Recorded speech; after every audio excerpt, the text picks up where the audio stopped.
Students, मैं RP Singh आज आप लोगों के लिए जो यहाँ चैप्टर डिस्कस करने वाला हूँ वह केमिस्ट्री फर्स्ट बुक का सेकंड चैप्टर है सॉल्यूशन। ठीक, आइए सबसे पहले तो हम लोग यह बात कर लेते हैं कि यह चैप्टर कंपटीशन और बोर्ड दोनों के लिए कितना इंपॉर्टेंट है। तो कंपटीशन में यहाँ पर जेईई मेंस और नीट में एटलीस्ट 2 क्वेश्चंस फ्रेम होते हैं और जबकि बोर्ड में यहाँ पर 7 मार्क्स के क्वेश्चंस फ्रेम होते हैं। तो बहुत ही इंपॉर्टेंट चैप्टर है, बहुत अच्छे से हम लोगों को ये कवर करना है। तो देखो, जब भी हम लोग कोई चैप्टर तैयार करेंगे तो उसको हम लोग पहले कुछ सब टॉपिक्स में डिवाइड कर लेते हैं। तो सब टॉपिक में डिवाइड करने से फ़ायदा कि हमें क्लियरिटी रहती है कि भाई हम लोगों ने क्या क्या टॉपिक कवर कर लिए और क्या क्या हमारे रिमेनिंग रह गए। तो इस चैप्टर को अगर हम लोग बात करें तो इस चैप्टर को हम लोग 3 पोर्शन में यहाँ पर कवर करने वाले हैं।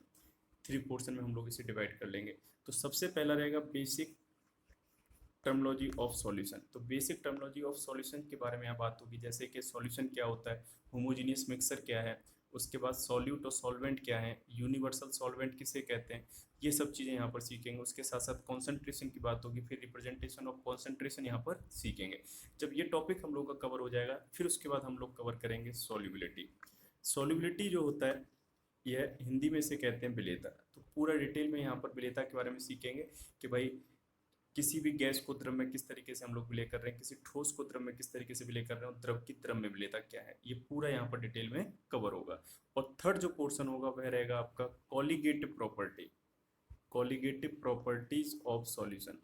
तो कॉलिगेटिव प्रॉपर्टीज ऑफ सॉल्यूशन की अगर हम लोग बात करें तो यह आपके लिए बिल्कुल न्यू टॉपिक रहेगा, क्योंकि आप लोगों ने 9th क्लास में भी बेसिक टर्मोलॉजी ऑफ सॉल्यूशन पढ़ रखी है और सॉल्युबिलिटी की बात भी कर रखी है। बट कॉलिगेटिव प्रॉपर्टी की अगर हम लोग बात करें तो इसी चैप्टर में यहाँ पर ही फर्स्ट टाइम आप लोगों से हम लोग ये डिस्कस करने वाले हैं।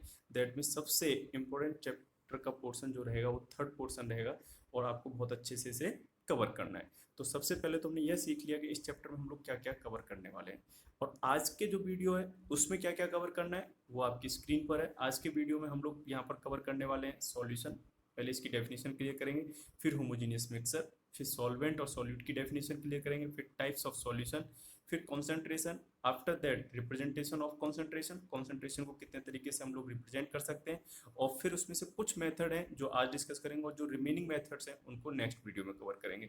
तो आज जो मेथड है यहाँ पर हम लोग कवर करेंगे वो रहेगा आपका mass percentage, volume percentage, mass volume percentage, parts पर मिलियन और पार्ट्स पर बिलियन। तो आइए स्टार्ट करते हैं वन बाई वन, बिल्कुल जुड़े रहिए आप लोग हमारे साथ। देखिए, सबसे पहले हम लोग बात करते हैं सॉल्यूशन किसे कहते हैं, क्या है सॉल्यूशन। जब भी अगर आप कोई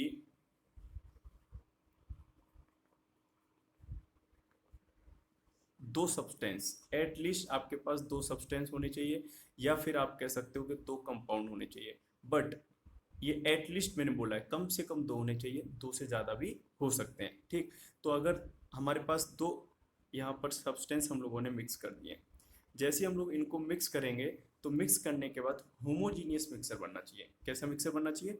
होमोजीनियस। अगर होमोजीनियस मिक्सर बन रहा है तब तो आप लोग कह दोगे कि जो होमोजीनियस मिक्सर है वह कैसा है,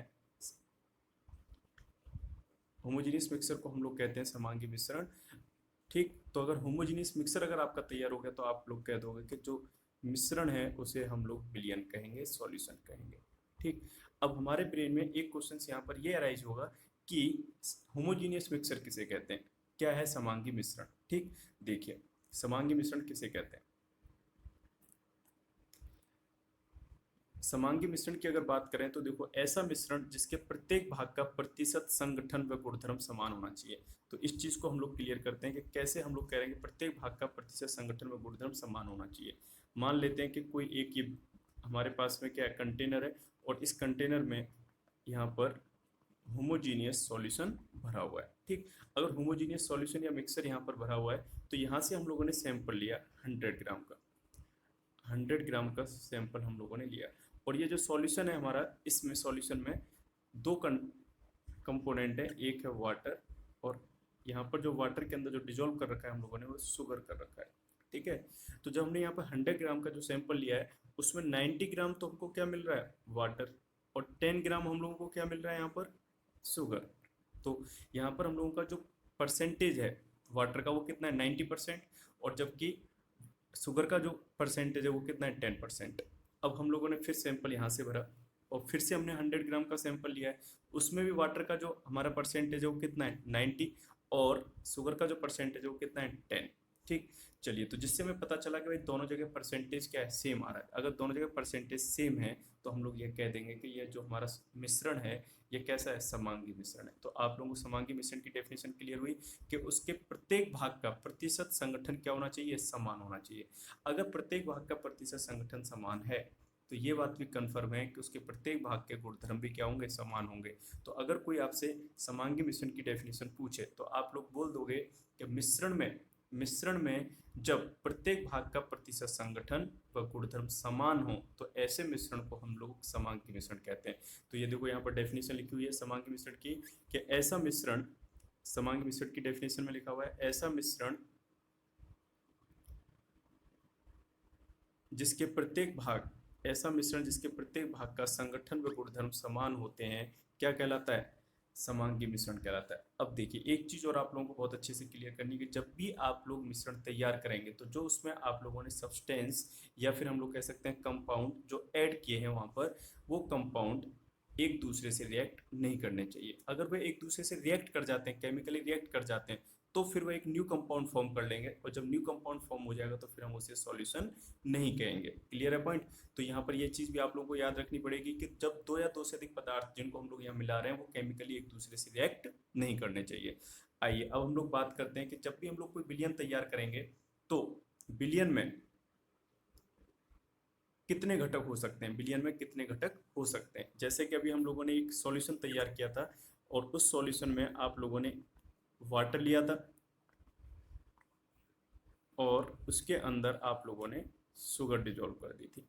तो हम लोग कहेंगे जो हमारा जो इस समय सॉल्यूशन तैयार हो रहा है इसमें केवल और केवल 2 कंपोनेंट्स है और ये बाइनरी सॉल्यूशन है। कितना है, बाइनरी सॉल्यूशन। तो जितने कंपोनेंट्स होंगे वह उसी के आधार पर हम लोग सॉल्यूशन का नाम रखते जाएंगे। अगर मान लो किसी बच्चे ने यहाँ पर सॉल्ट भी इसमें क्या कर दिया, मिक्स कर दिया, तो हम लोग कहेंगे कौन सा टर्सरी सॉल्यूशन है। तो इस तरीके से आप लोगों ने देखा कि कभी भी कोई सॉल्यूशन अगर हम लोग तैयार कर रहे हैं तो उसमें एटलीस्ट 2 कंपोनेंट होने चाहिए, बट 2 से ज़्यादा कंपोनेंट्स भी वहाँ पर हो सकते हैं।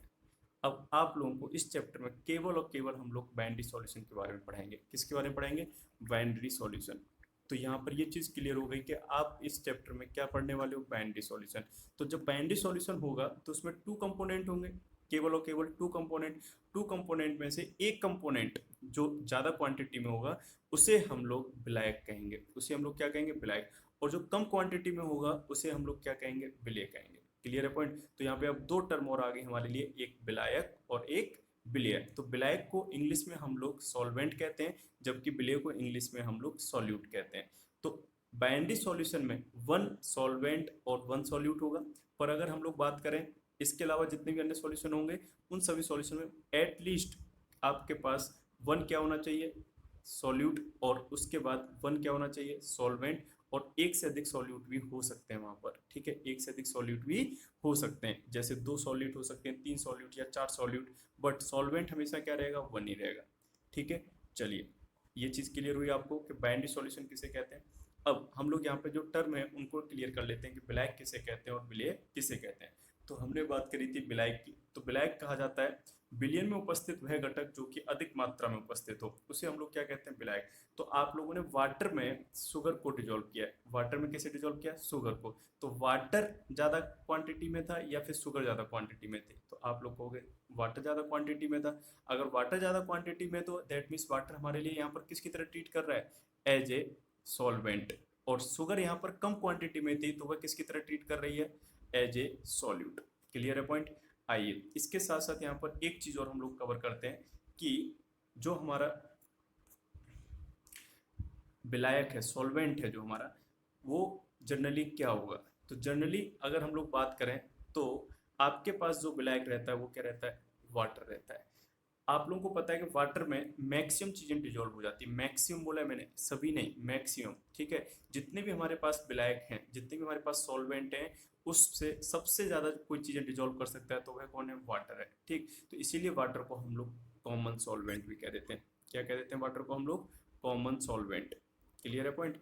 और इसे अनदर नेम और दिया जाता है यूनिवर्सल सॉल्वेंट। तो इसकी विशेषता है, इसे इसके अंदर मैक्सिमम चीजें क्या हो जाती हैं, डिजोल्व हो जाती हैं और इजीली अवेलेबल है, तो इसीलिए हम लोग इसे कॉमन सॉल्वेंट या फिर यूनिवर्सल सॉल्वेंट भी कहते हैं। जितने भी दिए गए विलायक हैं उनमें सबसे बेस्ट माना जाता है आपका क्या, वाटर। क्लियर है पॉइंट। तो अगर हम लोग बात करें कि सबसे ज़्यादा चीज़ें किस में डिजोल्व हो रही हैं, वाटर में, तो इसीलिए हम लोग इसको यूनिवर्सल सॉल्वेंट भी कह देते हैं।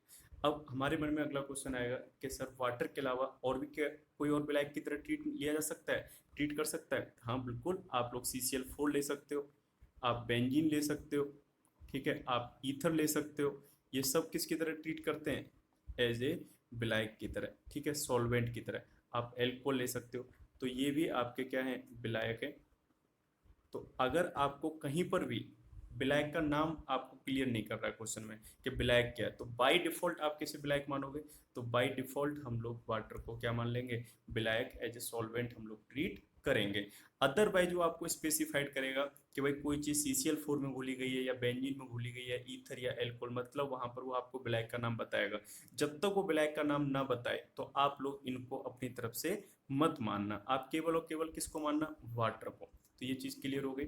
अब अगला जो पॉइंट हम लोग यहाँ डिस्कस करने वाले हैं वह है कि ब्लैक जो है, ब्लैक जो है वह विलयन की भौतिक अवस्था को भी क्या करता है, निर्धारित करता है। विलयन की भौतिक अवस्था का निर्धारण का सेंस यह है कि अगर आपने ब्लैक लिक्विड स्टेट में लिया है, अगर आपने ब्लैक किस स्टेट में लिया है, लिक्विड, तो विलयन की जो फिजिकल स्टेट होगी वो भी क्या होगी, लिक्विड ही होगी, वह भी क्या होगी, लिक्विड होगी।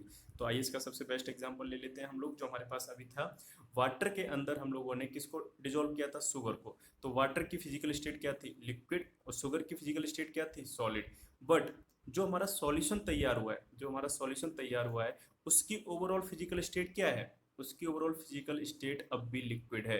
दैट मीन्स वाटर की फिजिकल स्टेट ने, वाटर की फिजिकल स्टेट ने किसको डिसाइड किया, सॉल्यूशन की फिजिकल स्टेट को। तो इसीलिए यहाँ पर हमने ये पॉइंट लिखा है कि विलायक विलयन की भौतिक अवस्था का क्या करता है, निर्धारण करता है, फिजिकल स्टेट का निर्धारण करता है।